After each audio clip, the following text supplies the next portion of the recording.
In today's episode, we're going to be talking about the toxic in-law's favorite commandment, honor thy father and mother.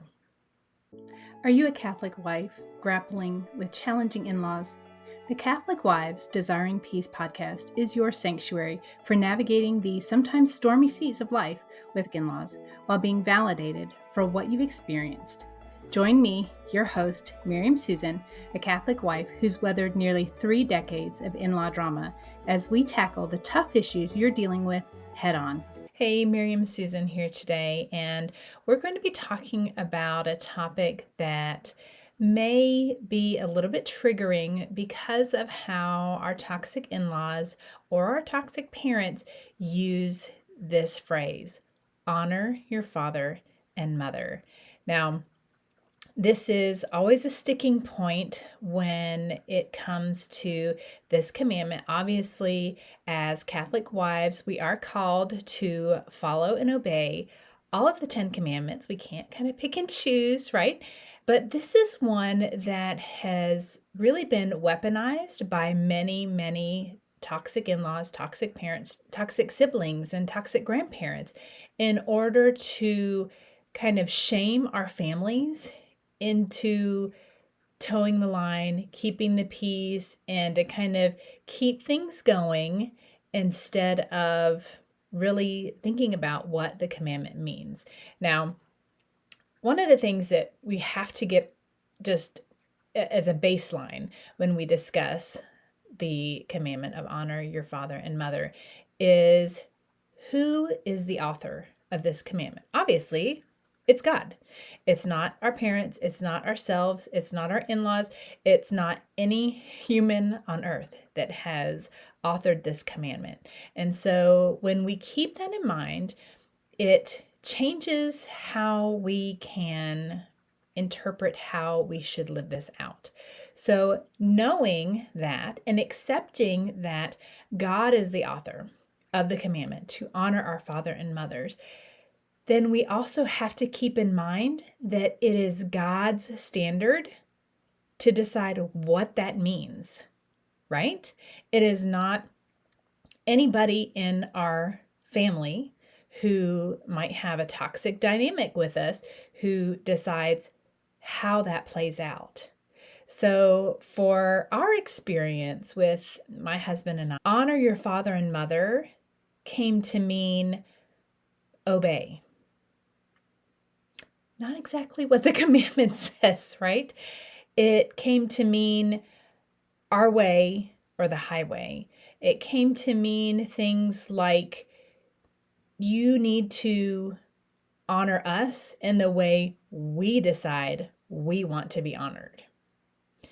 Now, that is not what the commandment says. In the toxic dynamic, like I said, there's often a thought that to honor your father and mother means that you have to do what they want.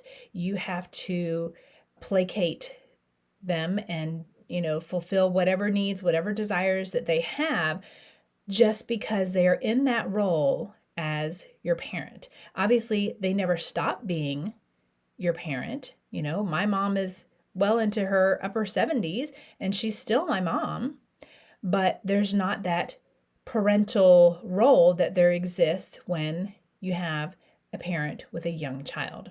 So how does that look? What does honor your father and mother actually look like? How does that play out? And that's when we have to go back and think about, okay, who is saying this? This is God.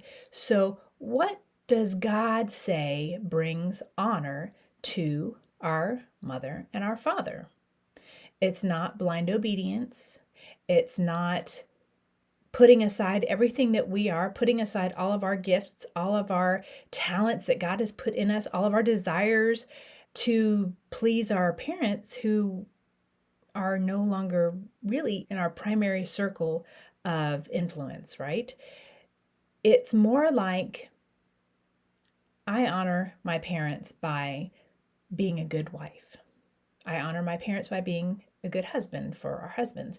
I honor my parents by loving the Lord, by worshiping God, by teaching my children about God. I honor my father and mother by being a good person, by being a good steward of my finances. I honor my parents by being kind to widows and orphans, by being generous to my church. I honor my father and mother by being a respectable citizen, by being a good worker, by being a good employee, by being a good boss, by being a good entrepreneur, by being a good business owner. I can honor my father and mother. I can honor my parents by doing things that are honorable. And that's where things get a little skewed when you have toxic people enter the picture. They don't seem to want that kind of honor. They want it to be, no, you will honor me by showing up at the family gatherings that I want you to be at. You will honor me by letting me take your kids on a vacation without you for a couple weeks.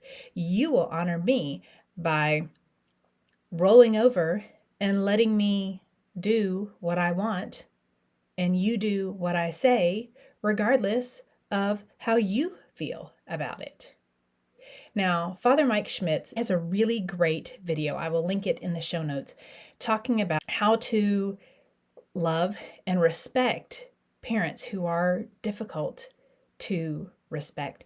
And he talks about how there are 3 different kinds of respect owed to different people. Number 1 is the respect that we owe every single human being on the planet because they are created in God's image. They are a fellow human being. There is just a base level of respect that is due to everyone, no matter what their status, no matter who they are, no matter how they act towards us or anybody else. Just because they are a fellow human being, there is this base level of respect. The second level of respect he talks about is the respect owed to somebody based on their role or their position. So you would show respect to a police officer. You would show respect to your parish priest. You would show respect to a queen of a country. You would show respect to your parents because of the role that they are in your life. These are just things that they are just owed, okay? Regardless of their moral compass, their character, this is just, you respect the position. You respect the President of the United States, whether you agree with his politics or not.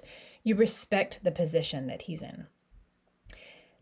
Then you have the third level of respect. And Father Mike talks about how this is the kind of respect that is earned. So it is earned based on how somebody treats you, based on how they act towards you, based on how much respect you have for them because of just how they treat you. And so thinking about those types of respect in terms of honor your father and mother, we can still honor our parents even if we have completely cut off contact with them. Now, the Catechism does talk about how we are to help provide for our parents in need as they age. And so that is something that you will likely have to wrestle with if you have cut off contact or gone low contact, and think about how that looks for you, for your family, and dealing with your toxic in-laws. But my husband has been accused of not honoring his father and mother. Yet we are still married. We've been married for almost 28 years. We have 6 children. We have raised all of them in the church. They are in varying stages of being fully confirmed within the Catholic Church. We have raised them to love other people. We have raised them to be kind and generous towards others. My husband is a good worker. He does his job to the best of his ability. He is respectful to his employer and to his fellow employees. We are generous with our time, with our finances. We do all these things that in God's eyes, I hope and pray, are honoring our parents, to both of our parents, to his parents and to mine. And so when that scripture is weaponized, number one, we should never use scripture as a weapon, never ever, to try to hurt and control other people. I do not want to be on the end of that judgment when my time is up on this earth, to be faced with you used scriptures to try to control other people. I don't personally want to face that kind of judgment. But that's what happens in a toxic family dynamic, right?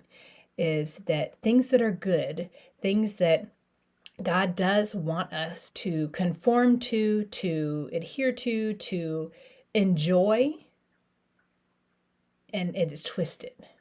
I just wanted to offer this different perspective on what it means to honor your father and mother. I can pretty much guarantee that there are many, many, many ways that you and your family are honoring your father and mother, your mother-in-law and your father-in-law, that are not being taken that way.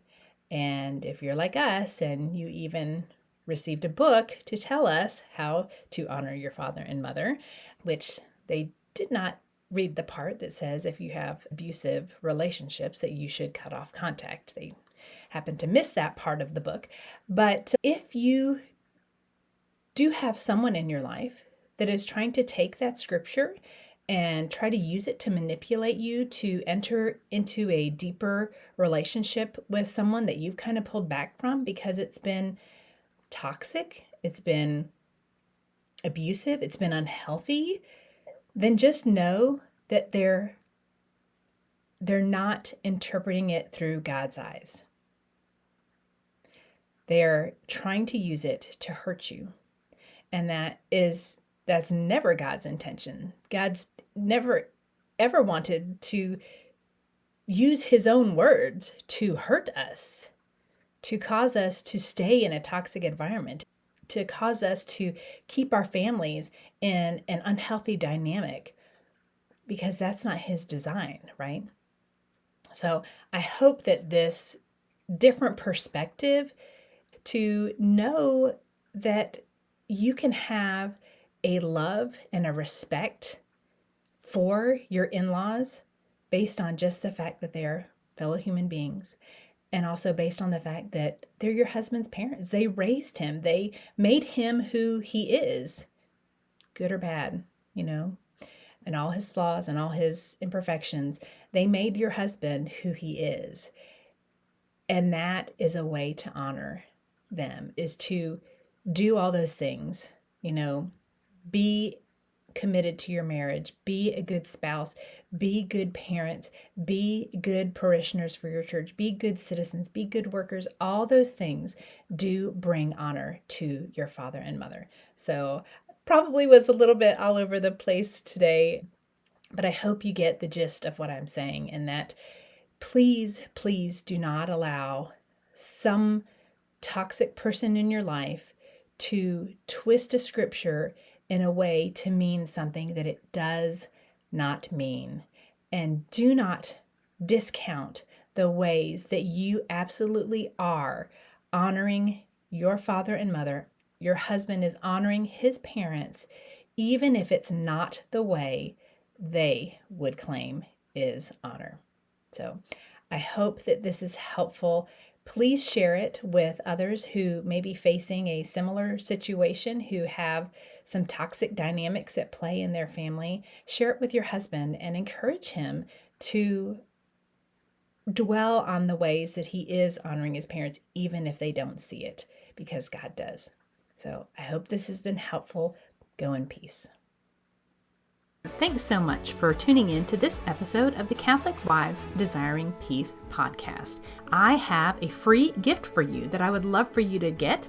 It is my free scripts for toxic in-laws. It's a little PDF that you can use to give you some examples of how to speak to your in-laws about certain issues. I'd love to give it to you absolutely free. So if you head to desiringpeace.com/gift, it will be there waiting for you. Just enter your name and email so you can start using it for inspiration on how to talk with your toxic in-laws. Again, thanks so much for tuning in. Go to desiringpeace.com/gift to claim your gift now.